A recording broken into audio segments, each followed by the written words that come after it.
Well, hello there, my Foxy family, and thank you so much for joining me here on my channel today. My name is Imogen Hearts, and I am like so freaking stoked right now. So today's video is going to be really different from any of the other videos that I've done in the past, because today we are going to be discussing a conspiracy theory. Now, in previous videos, I've talked about my want to do this, but I've just been really nervous or afraid, or I don't know, but today we're doing it, okay? This is a journey that you and I are going to go on together, okay? We're doing this as a family. It's gonna be okay. My nerves are at an all-time high. My excitement's at an all-time high, but we're here and I'm really excited to do this with you guys today. Also, I keep using my hands, which I promised myself I wasn't gonna do because I'm really lazy and I didn't paint this one. This isn't the first time, sadly, either, that this has happened in one of my videos. So just ignore that happening. Anyways, I'm really excited.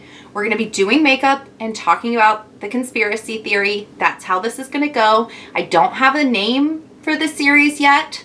We'll get there. I don't know what it is exactly I'm doing, but again, this is a journey. You and I are going on together, right? So if you are like me and weird and are also interested in conspiracies, keep watching, like the video, subscribe, and we're gonna get into it. Okay, so like I said before, I'm gonna be doing my makeup at the same time, so I'm not going to be able to discuss with you guys like what it is that I'm using and that kind of stuff. But if you are ever interested in knowing what products I am using, I am going to leave a link in the description down below, and they will be listed in the order that they are used in the video, if that makes sense. Also, a staple for me when I am doing any makeup of any kind, I don't know why, one of these bad boys has got to go on. I love them, okay? Don't judge me based on my poor fashion choices while I'm doing my makeup. It's cute though, right? Right? Say it's cute. Okay, so you may be thinking to yourself, what conspiracy, Imogen? What conspiracy are you going to do? Well, let me tell you, we're going to cover today the Hollow Earth theory. Now, this is actually my #1 favorite theory of all time. For some reason, this absolutely fascinates me, and well, not for some reason. There's very good reason why this has captured my attention over the years. This was actually the first conspiracy theory that I did more than just like watch a video on. I deep dove into this one. I went down the rabbit hole and I just couldn't stop. And this one kind of unraveled and rolled into me just endlessly researching conspiracy theories. They're fascinating. They're wild, okay? So, Hollow Earth theory, right? We're gonna get into this. So what is Hollow Earth theory exactly? Well, it's exactly as it sounds. So according to Wikipedia, the Hollow Earth theory is the concept proposing that the Earth is hollow or contains a substantial interior space. Easy enough, right? Wrong. Okay, so for over centuries, different cultures, religious groups, and just groups of people in general have had this common theory or thread of belief that inside of our planet is more than just, you know, crust, mantle, inner crust. I don't know science. So instead of just having like layers of dense earth, there is actually a hollow space within our earth. And depending upon who you're talking to, there are very different ideas or theories of what is in this space, ranging from different worlds entirely to subterranean gardens to really wicked and not so great things to even Hitler himself. Yeah, I just said that, Hitler. Don't worry, we'll get there. Buckle up, kitty cats. It's about to be a wild ride. Okay, so some of the examples of some of the theories that different cultures and religions, etc. have are starting with the Greeks. Now, the Greeks believed that at the center of our earth, it was a vastly dark place, and it was filled with all of the souls of our dead.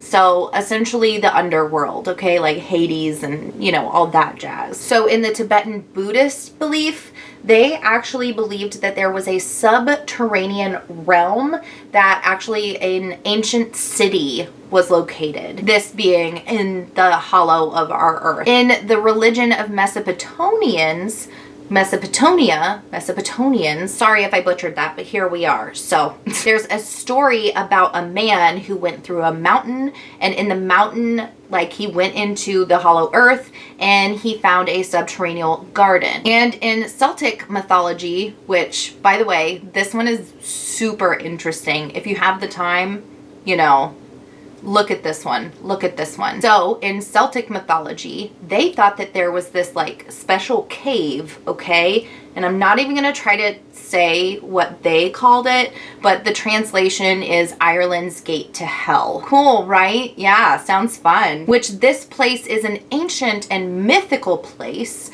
that actually inhabited some crazy creatures that could actually emerge and be present on the surface of the earth. So cool. And of course, Hitler. Yep, you heard me right.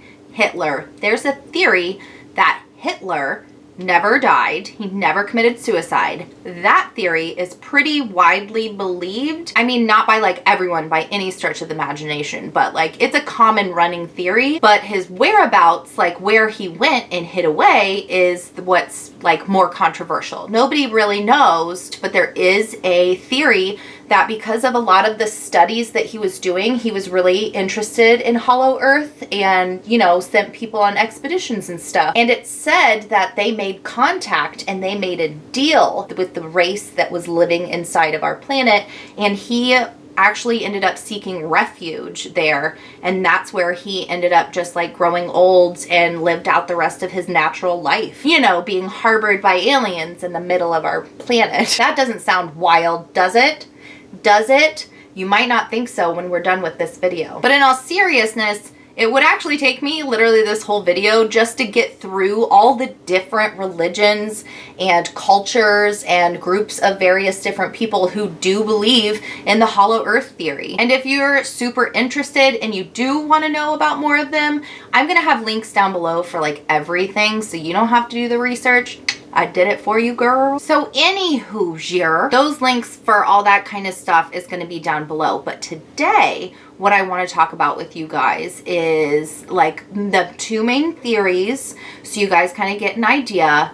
And then I want to discuss with you guys what got me into this theory in the first place, and the most popular and widely believed piece of evidence that exists about Hollow Earth, okay? So there's two main theories, right, that are the most widely accepted or like talked about, like they would be the most commonly heard if you have heard of the Hollow Earth theory. The first belief is that within our Earth's crust, there are three concentric rotating shells, and then at the very center of those is our Earth's core. Okay. Now within each one of these layers, it's said that they actually have their own luminous light source. They have their own luminous like atmosphere, and they're actually able to inhabit life. Now this can be things from plants to animals to even the possibility that there could be humanoid beings living within these layers. Okay. We're like a layer cake. That's kind of what it is now, but just imagine those layers are hollow. Good job. You're doing a great job so far. Doing a good job. So from as far as I could tell, as far as my research led me to believe, Edmund Halley was the first person to kind of propose this theory. This was his baby. This was his theory. So you may actually recognize this guy's name because he's actually the guy who discovered Halley's Comet in 1758. He actually believed this, or came up with this theory based off of some of Isaac Newton's findings. So the first finding is that at our north and our south pole, there are some really strange, odd really strange magnetic anomalies. Then also off the scientific information that our moon was actually much more dense than planet Earth. So with these two things in mind, Halley came up with and proposed this theory that our Earth had these concentric shells within it. Now, I do want to mention really quickly that it was later disproved that the moon was more dense than planet Earth. Earth is actually one of the most it is the most, not one of, it is the most dense planet in our solar system. So you go, planet Earth. You go, Glen Coco, you go. Also, okay, pause just for a second. I know I'm getting sidetracked a lot, but just go with me on this one. So the fact that a lot of these theories and stuff are actually proposed by like astronomers, scientists, mathematicians, like all these like really smart, well-renowned people. Isaac Newton. Okay, Isaac Newton. I mean, he wasn't running with the hollow earth theory. I don't know what he believed or not, but he gave the information for it to give to Mr. Edmund Halley, who discovered Halley's Comet. They're legit people. That's all I got. They're legit people. Does that not just kind of give you pause and to where you're like, no, just me? Okay, so now theory 2, because I told you there were two main theories, right? We've got one down. We're going to move on to the next theory. So the next theory is actually proposed by a very well-known and smart, that sounds stupid, of course he's smart, but he's a mathematician and he's legit. This guy from the 18th century, Leonard Euler is his name.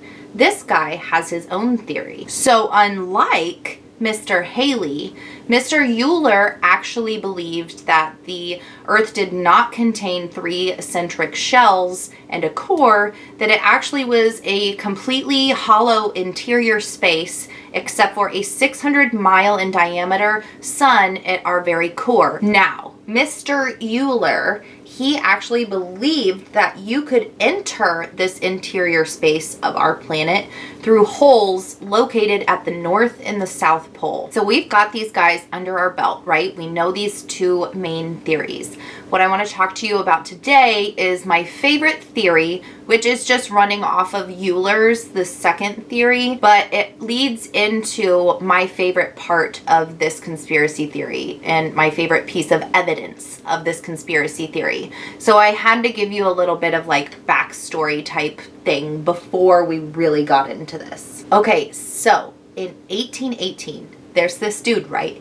His name is John Cleves Symmes Jr. This guy, he actually wrote a paper called the Circular Number 1, and in this paper he proposed that in fact the Earth was hollow. In most people's eyes, this Symmes guy, right, he is the most like knowledgeable and like most well-known or famous for the hollow earth theory. And this actually is a lot of people's opinion. This is not just my own opinion, okay? And you'll see why in just a second. But anyways, this guy Symmes, right, he writes this paper, the Circular Number 1. In it, he actually proposes an expedition to the North Pole.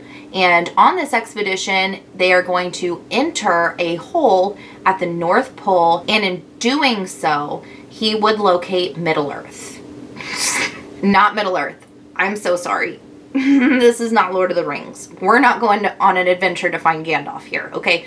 My geek's showing, sorry. It's very specific. It's Inner Earth, not Middle Earth, okay? So he's going on an expedition to find Inner Earth, not Frodo Baggins. So Symmes fully believed that our Inner Earth not only could inhabit human life or life in general, but that it indeed already did. He believed that our Inner Earth would, and I quote, be a warm and rich land stocked with thrifty vegetables and animals, if not men, end quote. So Symmes, right, he sends out this paper, the Circular Number 1, to over like 500 people over the course of just a couple of years. And in the very beginning, he's actually kind of mocked for this belief. People like the general public and then other scientists, like alike scientists, just they thought this dude was a joke. They were like,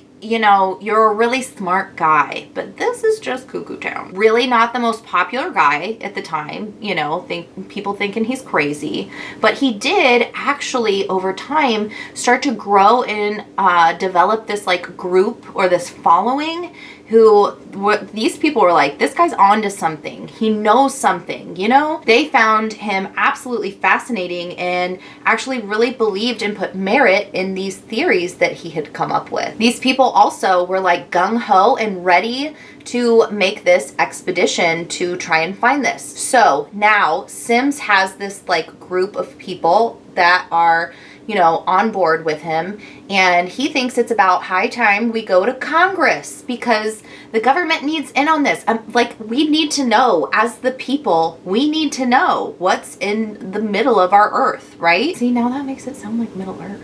Snap out of it, I say. So now Symmes and his ragtag group of friends, just kidding, that's not how it was, but Symmes goes to Congress and he wants them to fund this expedition, okay? He thinks that they need to be in on this. They say no. Congress is like, no.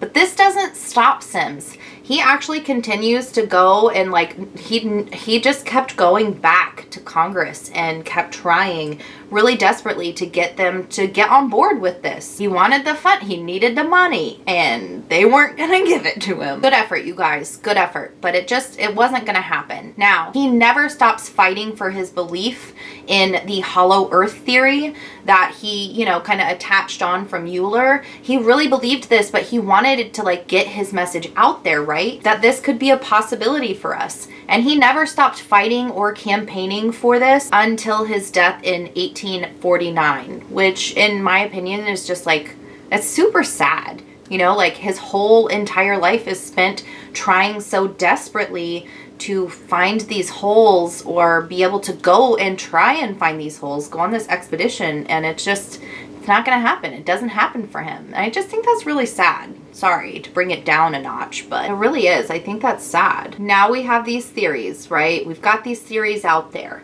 People are starting to pick up on it, and they're like, this guy, I think, is onto something, okay? He died, but we're not going to let him die in vain, right? So after his death, a lot of people actually made this expedition to the North Pole to try to prove Symmes' theory. I'm so sorry. I totally spaced on this. I forgot to mention this part.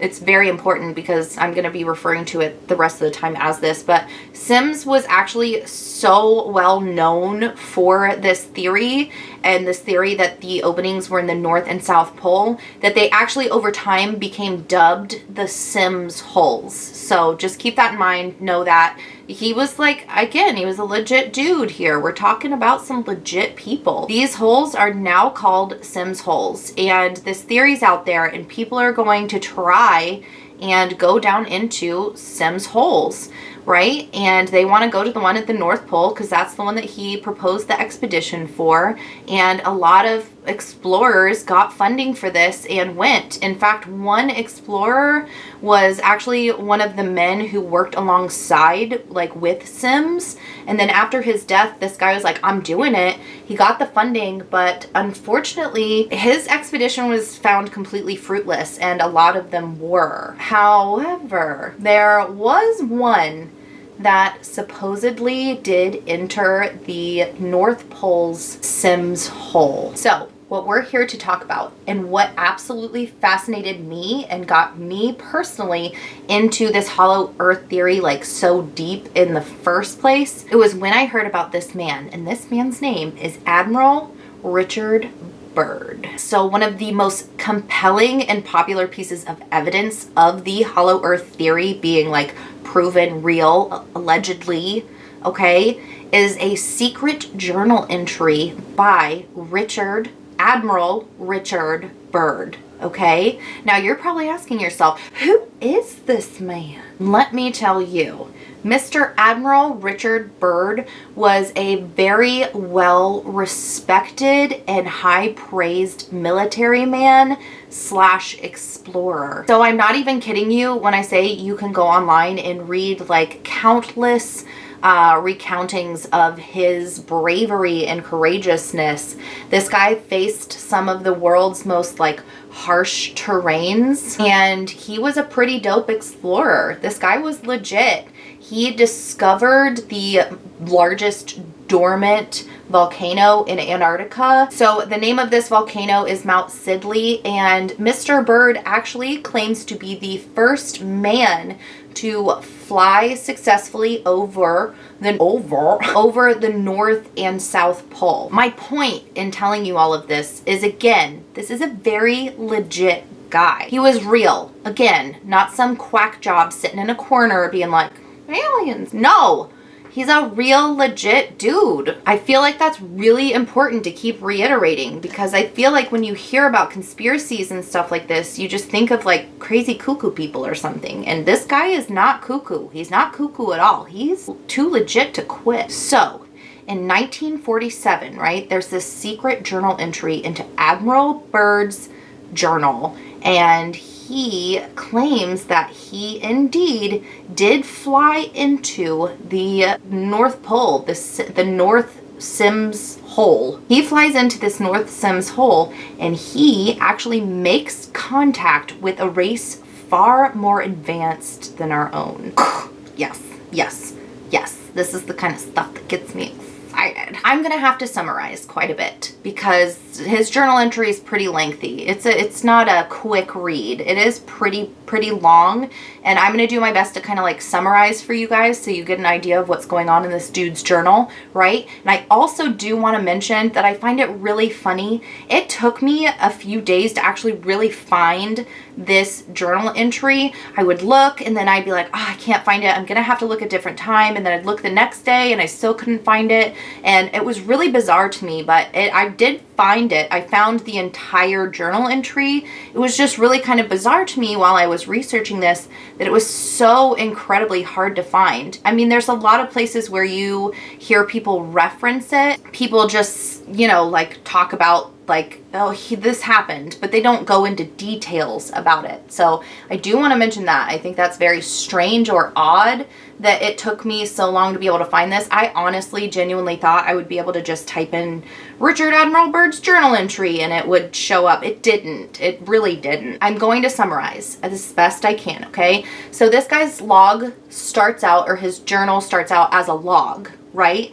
It's at like 600 hours, flying conditions, 700 hours, we see an iceberg, because they're at the North Pole, remember? Everything starts out really normal and copacetic, right? We're all good. Everything's great. We're just logging what's going on. He's headed towards the hole, where he thinks the hole is at this North Pole, the Symmes hole. We're just doing everything's great and dandy. And then things start to take a little bit of an eerie turn. He's flying, right?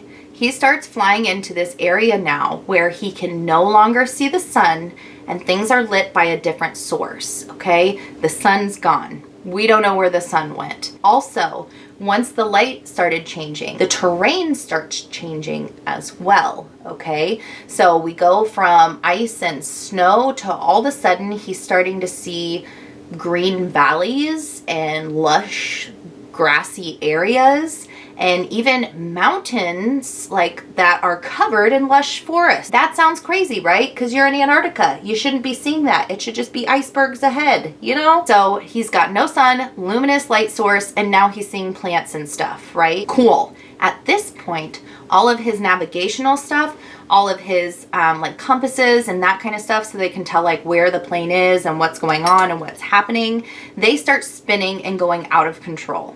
Okay, then he spots an animal, and at first he's like, oh, holy crap, is that an elephant? You know, he thinks this is an elephant that he's seeing, and so they fly closer because what the heck, how is an elephant in the freaking North Pole, right? But upon closer inspection and pulling out a pair of binoculars, okay, they see, I say they, I'm so sorry, he has a radio man with him. It's not just him in the plane. So when I say they, that's what I'm talking about. So they get up closer, pull out the binoculars, and they see that this is not an elephant. This is a mammoth. Yeah, that's right. Been extinct for thousands of years, does not exist anymore. Mammoth, okay? You with me still? Are you all with me still? So he sees this mammoth, right? And he's like, holy crap, what?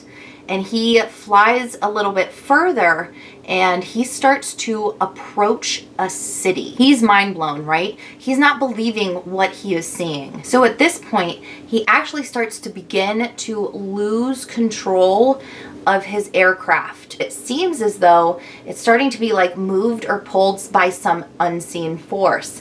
And just then, him and his radio man start to see these aircrafts kind of surround and come up to his plane, okay? Holy crap, you know, that's terrifying. And so he sees these aircrafts and they start coming in closer and closer. And at this point, they're close enough, he can actually see like the symbol, like a symbol on these aircrafts. And he describes that as being swastika-like. It's like a swastika and fantastic. That's how he describes it, as fantastic. I don't know if I'm in a foreign land and I start seeing swastikas popping up, if the word I would use to describe that is fantastic, but you know, to each their own. Also, as if I needed to even say the Hitler. Do you get it? The Hitler theme that's everywhere, okay? Anyways, so, okay, he sees this swastika type thing, and at this point now, he's completely 100% lost control of his airplane. He's not flying it anymore.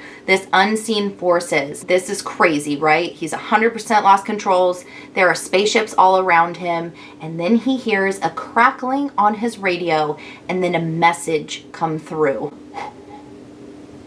He describes the voice that comes through the radio as being English speaking, but it had some sort of like Nordic or Germanic accent to it. But they did speak English, and the message that was delivered to the Admiral inside of his plane was, and I quote, "Welcome, Admiral, to our domain. We will land you in exactly 7 minutes. Relax, Admiral. You're in good hands." Okay, so at this point, after the message comes through, his engines shut off on their own, or by something, I don't know. So they wait there like 7 minutes, and then a message comes through. I don't know what the message said, it didn't say, but I imagine it's just like, "Hey guys, we're gonna land ya." And the plane starts to descend onto a platform, and it says that they were set down with just the slightest jolt. Now they're landed. He says that he sees several men starting to approach the aircraft on foot, and they seem to not have any weapons on them. So far everything like seems pretty friendly, right? And he describes these men as being tall with blonde hair, and beyond them he can see a city. And he describes this city as being a large shimmering city pulsating with rainbow hues of color. So cool. So now he sees that they're relatively friendly, and they actually order him by name to open their cargo door, and he does. So at this point, the log pretty much ends, and it actually begins becoming more of like a journal type setting. From this point forward, it's going to be completely from his memory, or it says that he's writing this from his memory. So before that was like verbatim as it was happening, logged as in hours as things were happening. And now from here on, well, not completely, but from this point until I tell you so, this is going to be from his memory. And at the very beginning of this portion where he says it's from his memory, he writes, "It defies the imagination and would seem all but madness if it had not happened." So at this point, he describes being taken from the aircraft, and he is starting to be moved towards the city on some type of conveyor. So like a conveyor belt, you know, like, you know what I'm talking about, like at the airports and stuff. It's a conveyor, but there are no wheels apparent. There's no wheels present. So they're just kind of floating and moving along, okay? As he and his radio man now approach the city, he says that they can tell that it's made out of some type of like crystal. And when he arrives at the actual like building that they like take him to, he says that it is like nothing he's ever seen before, and the only thing that he can like describe or kind of even come close to like relating it to is a Buck Rogers film set. Now, if you don't know what Buck Rogers is, that's okay. Buck Rogers is like a super old TV show that was like super futuristic and about aliens, and you know, things are silver and aluminum foil and, you know, really cheesy. But anyways, so at this point they are given a warm beverage, and he says that it is like nothing he's ever tasted before, and he just says that it's delicious. Okay, I'm sure it was, you know, getting me some alien, I don't know. Would you eat that? Would you though? Would you be willing to like drink something an alien just gave you? Would you be cool with that? Be like, yeah, totally, and then like throw it over your shoulder and be like, oh, it's delicious? Or would you drink it? You know, they're trying to drug you or something. I don't know.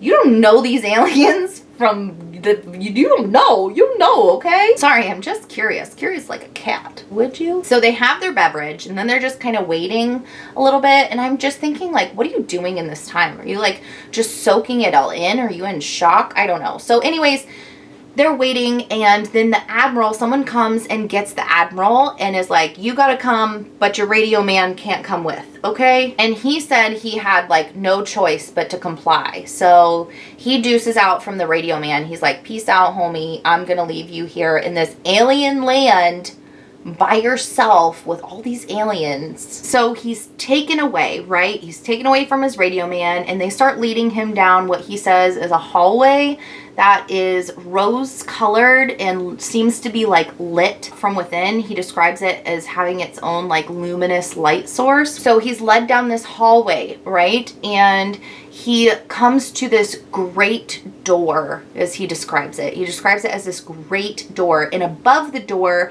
there seems to be some type of like inscription or like writing, but he can't translate it. He can't read it. He doesn't know what it says, so we'll never know. So then this giant door slides open, and he said it was completely noiseless.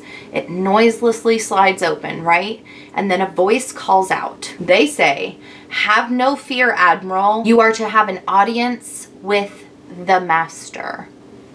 Okay, like the Admiral enters this room, right? And he describes it as like he has to let his eyes adjust because things are just, this is the craziest thing he's ever seen in his whole life, and he doesn't even with human words, like he's not able to describe what he's seeing. The only things that he is able to like say is that it's a beautifully colored room, like it's filled with color though. And so now he's in this beautiful room, right? And he's also now in the presence of the master. Now he describes the master as having delicate features and then like etchings of years upon his face. So probably like a really old, delicate looking dude. Part of me wishes he had more detail on these pieces, like what they really looked like and stuff.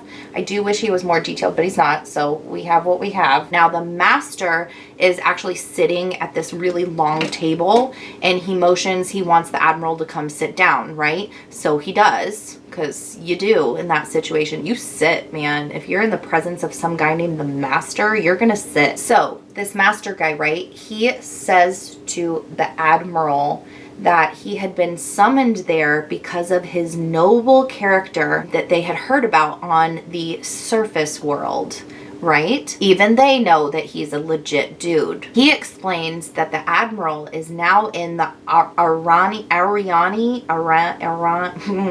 If you guys have watched my videos in the past, you know I'm not good with words.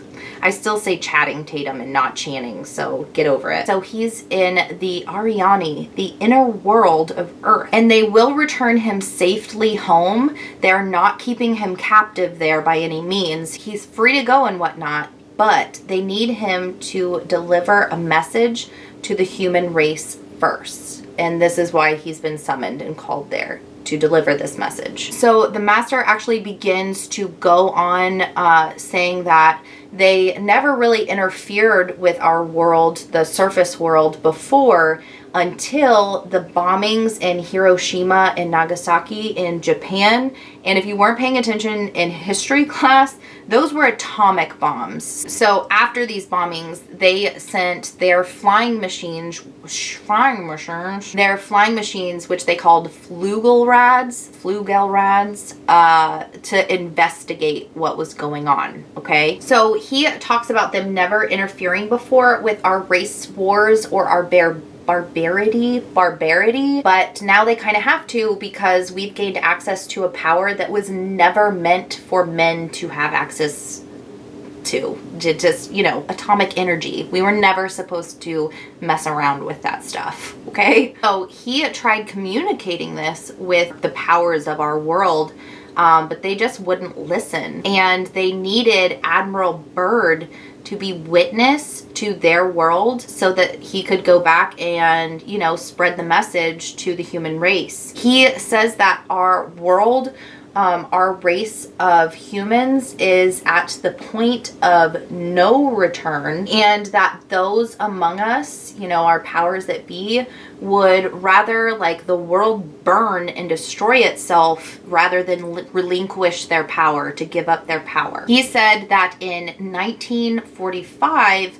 they sent their Flugelrads, their flying machines, out, you know, to try to like spread this message or whatnot, and they were only fired upon, and their flying machines were met with hostility and malice. So not going great. Now there is a dark fury that is coming, and it will not spend itself for many years. And at first I was like, what? I literally asked my husband, I'm like, what does that mean? Essentially, like, it's gonna last a long time, guys and gals. It'll last, this fury that's coming, it'll last a while. He states that we will not be saved by our sciences, and we will not be saved by our military either. And he says, and I quote, "It may rain until every flower of your culture is trampled and all human things are leveled in vast chaos." End quote. It's pretty freaking ominous to me. So at this point in the conversation,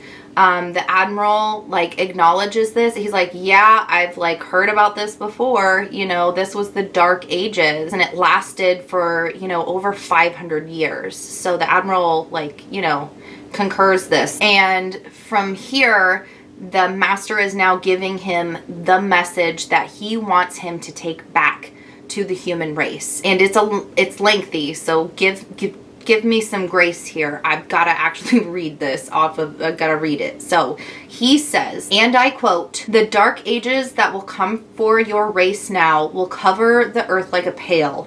But I believe that some of your race will live through the storm. Beyond that, I cannot say. We see at a great distance a new world stirring from the ruins of your race, seeking its lost and legendary treasures. And they will be here, my son, safe in our keeping. When that time arrives, we shall come forward again to help revive your culture and your race. Perhaps by then you have learned the futility of war and its strife. And after that time, certain of your culture and your science will be returned for your race to begin anew.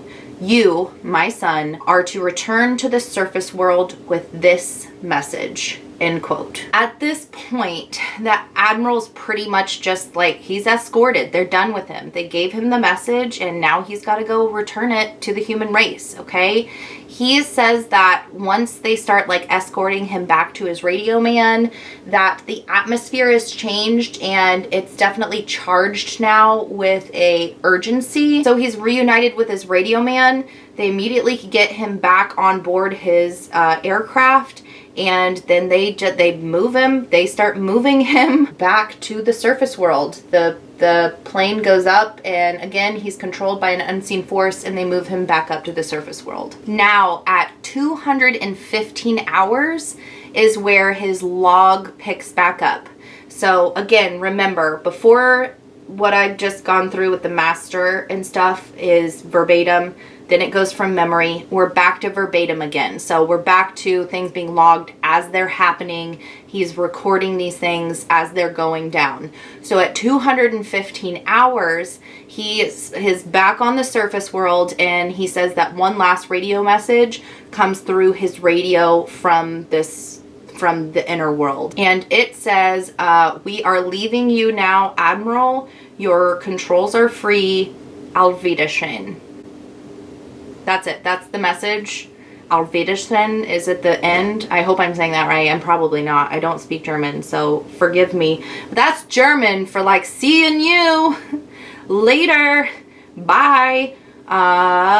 Hitler. I feel like I just gotta keep reiterating. You know, very interesting stuff happening with this guy. I can't do eyeliner and do this at the same time. Hold on, pause. So at this point, after the first like log back, there's 2 more logs, and they're just basically him flying back to base camp. They get in contact with their radio guy again. You know, they can in touch with base camp, and they fly back and they land safely from this great journey. I'm gonna let this all kind of soak in for a minute, right?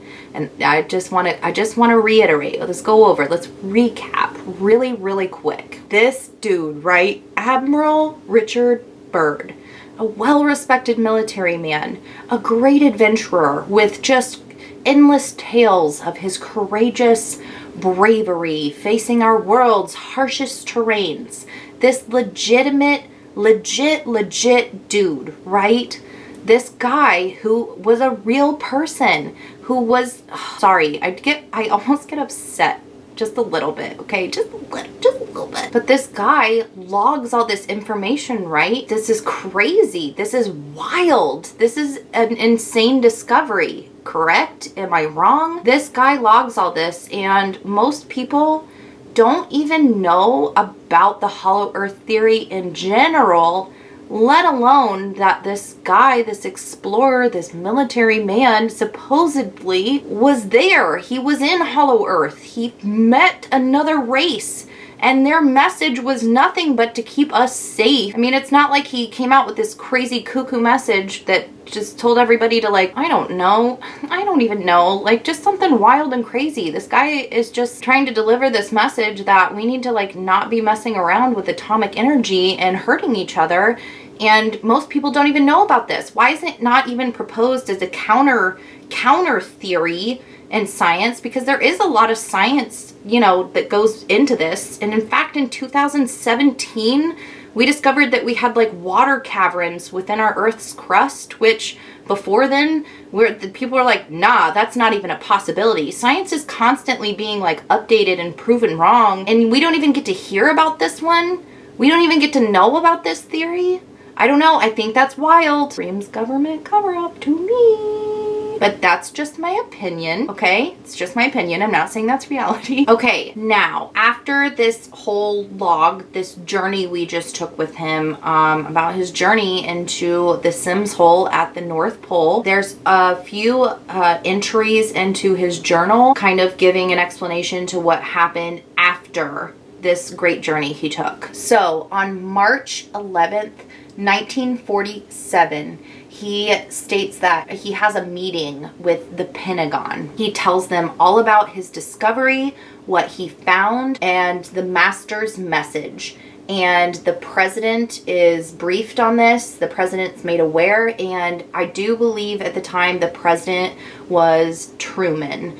So all of this being said, he is now detained, and he very exactly writes that he's detained for 6 hours and 39 minutes. I don't know why this is funny to me, but it's like something I would do whenever I tell a story, like, I waited in line at Starbucks for 17 minutes and 22 seconds. Just sounds like something I would do, okay? So he writes that he's detained for 6 hours and 39 minutes to be exact.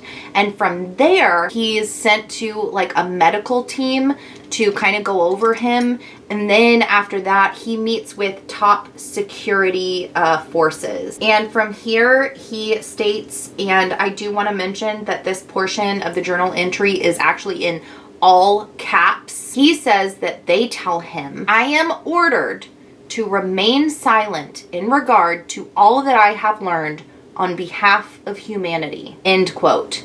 Also end capital letters. So he is reminded that he is a military man and he must follow and obey his orders to remain silent on this. He has absolutely no choice. He must do as they say. So, yeah. Now there is one last entry into Admiral Richard Byrd's journal, and it's on December 30th, 1956, almost 10 years after all of this has happened. And in this journal entry, he states that all of these years since his findings, that he 100% remained silent. He didn't say a frickin' word. And since that time, the time and since his discovery, that time itself has not been kind to him, which just makes me kind of freaking sad. Like, so after this great discovery, life is rough for this guy. Like, I mean, whatever. But anyhow, in keeping this secret, it goes against all of his morals and values, and that he, like this, he doesn't want the secret to die with him. And at the very end of his log,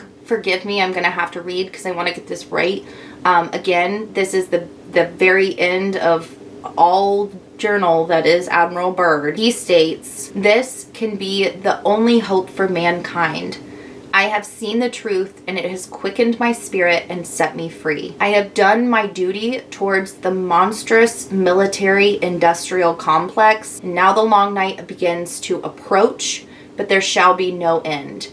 Just as the long night of the Arctic ends, the brilliant sunshine of truth shall come again, and those who are of darkness shall fall in its light." In all caps, "For I have seen that land beyond the pole, that center of the great unknown." End quote. That's it. That's all he wrote. And just a few months after this last journal entry of his, he did actually pass away in March of 1957. And this man, Admiral Richard Byrd, died without having his truth known or out there. Also, just in case you were curious, he didn't die because like of the government or something like that. If you're really into conspiracy theories, you know, that's like a common theme. Like the military will knock you off when you go to say something, but he never said anything. So he did just die of a heart ailment in his sleep, and he was 68 years old. So he did live out his natural life and died just of natural causes. And with that, guys and gals, that's the secret journal entry of Admiral Richard Byrd. And I don't know if it's just me, but I mean, maybe it is, but this is mind-blowing to me. How do we not know about this? Like, how is this not talked about as even a possibility as being reality? Like, I don't know, it's just crazy to me. But okay, I need to do my lips, and I'm gonna throw on a wig and, you know, just kind of like finish this up. But if you followed me for a while, you know I plump my lips first, so I can't really talk and do that at the same time. So I'll be back. Okay, I'm back. What do we think of this look? What are we thinking? I'm thinking I like it. It's weird, but I like it. I really like a bleached brow moment, okay? I like it. I like it. What do you guys think? Anyways, I do feel like I need to tell you guys that there are some things online that you can find that are going to discredit or disprove the entire journal, essentially, of Richard Byrd. We've been talking about him this whole video and I now mess up his name. Really? So anyway, you can actually find another secret journal entry that kind of disproves everything. That they say that, yeah, he probably did make it to the South Pole, but as far as the North Pole goes, nah, he didn't make it. Nah. Nah. Supposedly this secret journal entry is kind of like between him and his base radio man, and he's trying to fly into the North Pole, but he doesn't like really make it. But as far as I could tell, this came out like way after his journal was released, like the secret journal. So in my opinion, it's some kind of cover up. I don't think, like, that's just seems too fishy. You know what I mean? That just doesn't sit well with me. So I don't know if I believe that. It may sound crazier that I really kind of believe in this hollow earth theory. I think it's so vastly interesting and I love reading about it. And I think what really hits home for me personally is that it's not just some like quacky, kooky, crazy group of uncles in the corner like, hey, I think the earth is hollow. No, these are really well-established, respected people coming to you with this theory of theirs, and you never even get to hear about it. I don't know. I just think it's very, very interesting, and I hope you guys found it interesting too. This is my absolute favorite conspiracy theory, and yeah, I was really excited to share it with you guys. Thank you for coming on this journey with me. I had a lot of fun, and I hope you guys did too. Also, in the comments down below, what's your favorite conspiracy theory? Or is this your first one you're hearing about? Like, are you not a conspiracy person and you just kind of hung out for the I don't know, entertainment? I don't know. What'd you hang out here for? Why are you here? What are you doing here? I wouldn't even be here. I'm just kidding. I don't know. I don't know. You guys know how awkward I get at the end of these videos. I don't know how to wrap things up and I don't know how to like come into them either. Sorry if my intro's weird and my outro's weird. I'm just a weird person. Anyways, I would love to hear your thoughts below. What did you guys think of this? Again, what's your favorite conspiracy theory? Let's chat. Let's have a conversation. Do you have a theory of your own? Like on the hollow earth theory? Like, what are you guys thinking? I need to know. What are you thinking? Anyways, like, share so we can get that hollow earth theory out there, and subscribe if you want to. You don't have to. It's free and it'd be really cool if you did. I don't know why I make myself laugh. Anyways, I don't know what else to say here, right? Is that how this goes? It's been a while since I've done this. I think I say, well, there isn't anything else to say, right? Well, okay, bye.